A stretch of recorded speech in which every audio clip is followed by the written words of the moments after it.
changent tout depuis qu'elles sont créées. Ah oui, le lait? Ah là, il est, quand on voit direct au niveau de la couleur, Ah oui. après l'avoir fait bouillir, la peau elle est beaucoup tout de suite plus jaune et puis Ah, les yaourts ils tiennent beaucoup mieux. Ah oui. Là en ce moment, Bah si, ça fait du fromage. Oui, oui, c'est on vrai. voit la différence. Voilà, les comtés qui sont en pâte jaune, le lait d'été. Ah mais là ouais, en ce moment... Merci. Au revoir, à bientôt. Allez, au revoir. Ouais. Regardez les petits beaux. Limousin et puis la rose. Ils sont âgés de combien d'années? Là, Combien ils de sont mois? une semaine. Une semaine? Oui. Juste? Une semaine, puis celui-là, 3 jours. Ok. Limousin? Limousin. Limousin, ouais. Puis c'est tout du croising Béliard. On a mis un père limousin sur une Béliard. Et Puis quel là- est l'intérêt du croisement? Eh ben, ils sont quand même mieux valorisés parce que c'est d'origine grâce à viande, les mousins. C'est pour ça qu'on les revend à peine plus cher. Et puis des fois, quand on a des bêtes qui ne se retrouvent pas en chaleur, ben, le fait de changer de race, eh ben, ça marche. Puis des fois, on met plusieurs fois une béliard, ça marche pas, on change une fois la race. Ça change un coup le sang et puis ça fait qu'elle reporte puis elle refont un veau. Et ça n'est créé par une nouvelle race? Ben, ça fait un creuset, quoi. Ça fait ça, quoi. Voilà. Et vous êtes agriculteur depuis combien d'années? 1er avril 1996.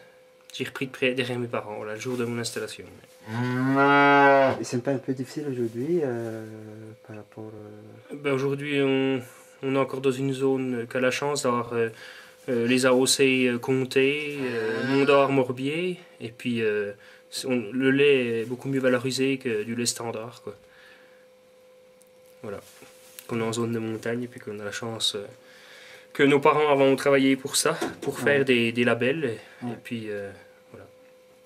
Voilà. Puis des petits Dis-moi Pascal, comment se passe une journée type d'agriculteur?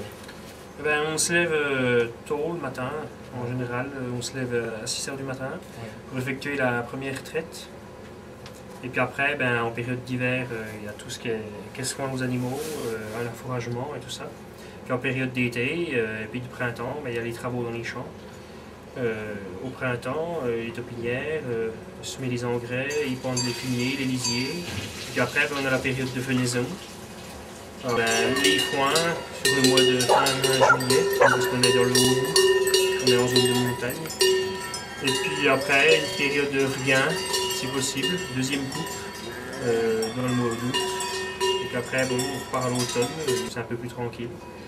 Et puis jusqu'à l'hiver, et puis la saison recommence, quoi, ainsi de suite. Vous travaillez à peu près combien d'heures par jour? Ben, disons que on travaille beaucoup moins l'hiver que l'été, dès qu'il y a les périodes dans les champs, mais il ne faut pas oublier que c'est tous les jours de l'année, quoi. Le samedi et le dimanche, et même le 1er janvier, c'est 6 h le matin. Vous avez à peu près combien de vaches? 25 laitières. Est-ce que c'est pas difficile d'être agriculteur aujourd'hui? Ben, il faut aimer, faut aimer son métier, parce que sinon, effectivement, si on a envie de faire 35 heures et puis d'avoir ses week-ends, tous ces week-ends, bon, on arrive à se libérer, parce qu'aujourd'hui, il y a des services de remplacement auxquels on cotise, et puis on a moyen de se faire remplacer pour quelques jours de vacances ou en payant quelqu'un qui vient de travailler à notre place.